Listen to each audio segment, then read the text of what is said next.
I'm actually pretty excited to get into geography now, Albania. I got a friend from Albania, and I don't really know anything about the country, so yeah, this is a really good video for me to watch. I'm excited to check this one out, man. You know how in high school there's always like that one little emo kid that just kind of keeps to themselves and sits in the corner, but then about 10 years later at the reunion you find out they actually have a lot of friends and they're pretty cool? That's kind of like what Albania is. Okay. Okay. I bet. To learn geography. No! Oh, I can't wait to go to my mate and tell him this. Oh, so your country is the, the little emo kid, at school. You don't really think they got any friends, but then they turn out to be really cool and they got many, many, many friends. So the drill before anything, let's dissect that flag. The flag is cool. I love the fucking flag. Yeah. As you can see, the Albanian flag is actually pretty simple. It's just a red banner with a double-headed eagle emblem on top of it. The red representing bravery and courage, and the double-headed eagle is an emblem that the Albanians have claimed that they have historically used to identify themselves as a people group, even though there may be some other countries that would argue. Really cool flag. I love the flag. In terms of its political geography, Albania is located in the South Balkan region, right north of Greece, south of Montenegro, west of Macedonia, and Kosovo, even though Serbia will tell you that Kosovo is totally not Kosovo and it's just part of Serbia, but we'll discuss that in another video, and off the coast of the Ionian and the Adriatic Seas. You know what? I've been saying that wrong the whole entire time. Kosovo. I've been saying Kosovo.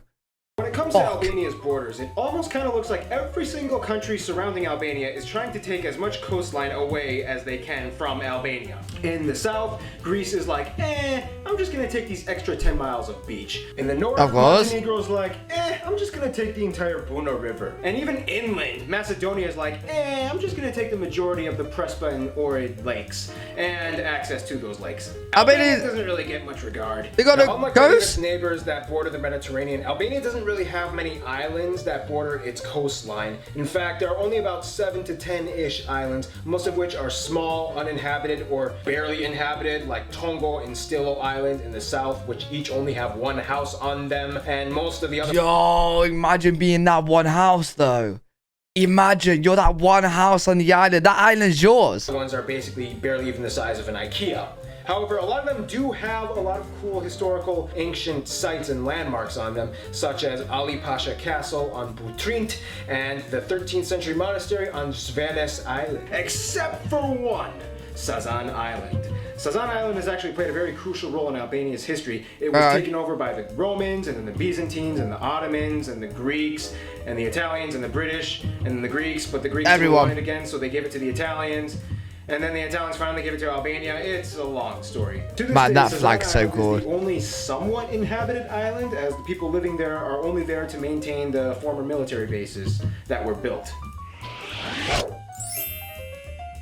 In terms of its physical geography, Albania is about 70% mountainous, with about 25% of the land being arable for agriculture and farming, which, by the way, is a sector that employs about half of the entire population of Albania. What Albanians take the their fuck? agriculture very seriously. In fact, for a while, they were completely closed off from the rest of the world and self-reliant. Oh, in addition to shit. fruits and vegetables and other produce, one thing that Albanians really like to grow? Tobacco. They just do. Now, Albania is also loaded with a bunch of other I thought he was going to say something else. I thought he was going to say cannabis, but yeah, whatever. Like rolling green hills and lush forests and very nice warm temperate beaches, such as the ones at Samil and Durrës. Speaking of which, interesting factoid, if you go to Albania, pretty much everywhere around the entire country, you'll notice these World War II concrete war bunkers located everywhere. What the reason the being fuck? because in the middle of the 20th century, the old communist leader Enver Hoxha took over and built these war bunkers, about 700,000 of them, and placed them all over the country as a means for militaristic preparation. Now, of course, that costed the country a lot of money that they pretty much didn't have, and it was a poor investment because they never really needed them. However, to this day, it's almost like a little I Spy game. When you go to Albania, see how many bunkers you can find. Bro, is that a bit excessive? 700,000 buggers? How many people here? What the fuck? Now, in terms of its demographics, about 85%, the vast majority of people in Albania identify as ethnically Albanian. Now, there are some minorities like Greeks and Macedonians and Montenegrins as well. The vast majority of people in Albania also speak the Albanian language, which is one of the most distinguishable facets of this country.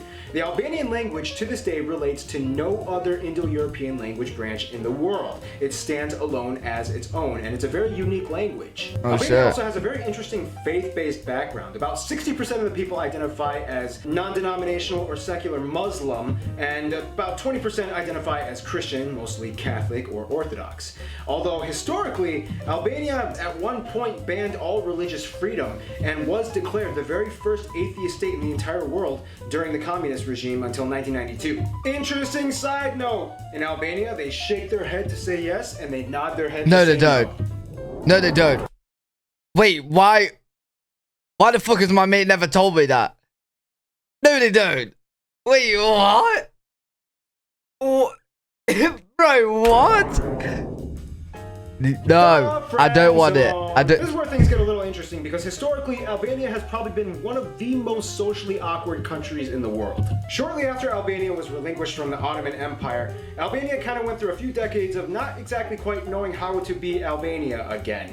And that's when the Soviets came in. For a while, Albania was part of the Soviet bloc. However, during the Sino-Soviet split, which is something we will discuss all that drama in another video, Albania actually decided to side with China. And bro, I can't get it out of my head how they shake their head for no. Well, like, yeah, they do yes for no and then no. Oh my God, it's so cool. Imagine I'm going to Albania, right, you know, for a holiday trip. And a waiter comes over with my drinks and food and is like, oh, is this your food? And then he goes away. You're like, yo, no, that's my food. And he comes back. He's like, yo, is this your food? Yeah. And he goes away like... not Russia, which strategically may have been a bad decision. The reason being because that made China Albania's only ally in the world. And it can get kind of hard when your only ally in the world isn't even close to you geographically. Okay, that's a bad ally. In the 70s, China was kind of like, look, Albania, it was cute how you wanted to tag along, but you're on your own. And then Albania had no allies. In the last few years of communism and following the death of Enver Hoxha, Albania kind of saw what was going on and they were like, yeah, we kind of need to turn things around. And finally, in 1990, the communism regime ended, making Albania a constitutional republic. This opened up a lot of doors. And from the 90s up until today, Albania has become one of the most social countries in the world, opening up its arms, trying to regain as many diplomatic relations as it can with as many countries, and to this day has about 40 embassies in 40 different countries. Albania is not a social butterfly. Albania is a social pterodactyl. They even named a street after George W. Bush after he visited there one time in 2007. Interesting side note, there's an early episode of The Simpsons in which Bart signs up for a foreign exchange student program and goes to France, whereas the Simpson family receives an exchange student named Adil from Albania. The episode was filmed in 1990, right before the fall of communism in Albania, and lightly portrays the tensions between Americans and Soviet-influenced nations back in that time. In terms of its best friend... Yo, Simpsons, and they're just like... Oh, Simpsons is mad. Simpsons is mad. Wait, I don't know if any of you guys have seen the video, but I think I reacted to the video many months ago, like the Simpsons predicted and stuff. Oh my God. Albania would probably consider Kosovo their best friend, considering that the vast majority of people in Kosovo are Albanians. Yeah, I knew that. In conclusion, Albania may have been that little reserved, quiet kid, and yeah, maybe they made a few bad decisions here and there historically, but they really started to turn things around, and you gotta give that for them. Stay tuned. Cool. Algeria is coming up next. Really cool. Enjoyed that video. It's nice to learn a little bit more about Albania. It was actually very interesting. Hopefully you guys did enjoy. If any of you guys from Albania and you want to update me with some information or tell me some information about your country, let me know in the comment section below. If you guys enjoyed it, make sure to leave a thumbs up, subscribe, and I'll see you all in the next video.